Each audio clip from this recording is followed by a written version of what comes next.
I have a feeling this is going to be a fun crawl. I got my bag there just as a size reference for the access hole here, but the call was it's not heating and some duct was down. Judging by how much pull is on that door, I'm betting at least one of those is a return. Barely in the hole. There's the boot there. That line's all squashed down. That's not hooked up to nothing. I bet that one went there. Let's keep going. That one's down, but with how squished it is here, it's probably best just to get a new line to replace that one, because that is trashed. And it goes right over there. Oh, found the return. Yeah, that's should go there.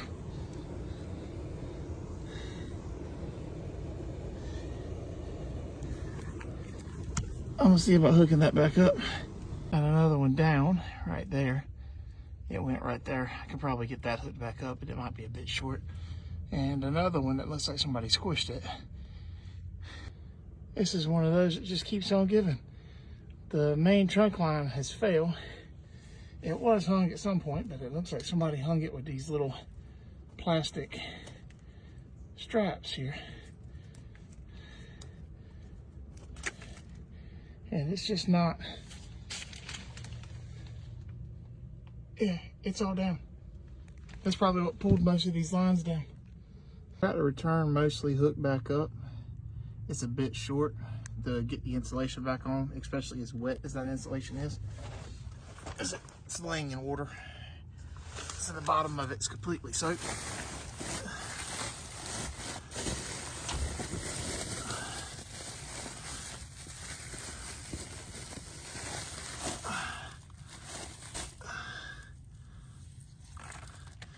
So, but that should get them heat back, at least how we wait on the install crews to come back and fix the rest of the duct and rerun that return.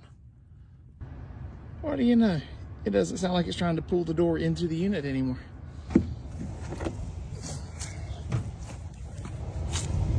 Considering the shape of the return, I'm actually impressed by how clean that coil is. I opened this to check the refrigerant. I don't know how well it comes through on the phone camera, but something in here has been spraying enough oil to evict the spiders. So looks like we're doing a leak check. Of all the places for the leak to be, that was probably the least favorite place for it to happen. I hate changing reversing valves. And that's right where the copper hits the brass at.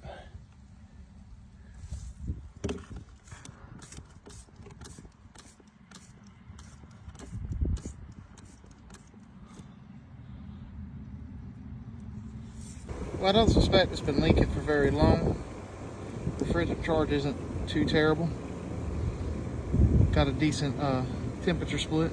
That is with the heat strips running as well. Otherwise it wouldn't be nowhere near that high.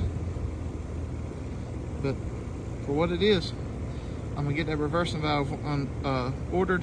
It looks like it should be under warranty, assuming the people who installed it registered the equipment. This is 2016. So I'm gonna get that all checked out, and that should be it for this one. Figured I'd go ahead and check the heat strips and make sure these are set at 8 kW, reading 30 amps. So we're doing good on those. All right, back out here today with change out that reversing valve that was leaking right down there. Got the reclaim machine hooked up, getting all the refrigerant pulled out, put back in that jug there so we don't lose any of it. It's gonna be a good day. All right, we got all the refrigerant out. New valve right there to replace that one right there. Got our nitrogen tank hooked up, so we're going to flow some nitrogen through. How we get all this brazed, the purpose of doing that is to make sure you don't have any oxygen in the system. That way when you're brazing it and you're applying heat, you don't end up with carbon or soot buildup inside the lines. And anytime you open a refrigerant system, it's good practice, go ahead and replace the dryer. So we're gonna go ahead and put another one of those in also. All right, we got the reversing valve back in. We've already done bubbles to make sure there was no leaks. Got it holding 139 PSI. We got all the pressure switches wired back in where we took them apart, pulled all the compressor and everything out because the joints that we broke loose were there and there. So we just pulled the whole compressor out of the way to get to those last couple of joints there in the back. Gave us a little more room since the compressor was already loose. Gonna have to fix the drain. That's been broke for a little while. So we're gonna go ahead and put another P-trap in just so that it's done right. We're still holding 139 PSI.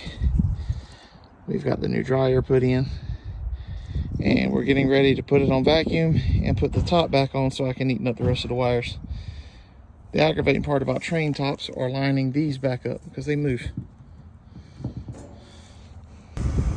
Got it all put back together. Got the refrigerant charge weighed back in. Had to add 2 pounds. That's what it had leaked down between the time we ordered the valve and the time we came back. Got the drain hooked back up. We'll put the door back on it. That's going to be it for today.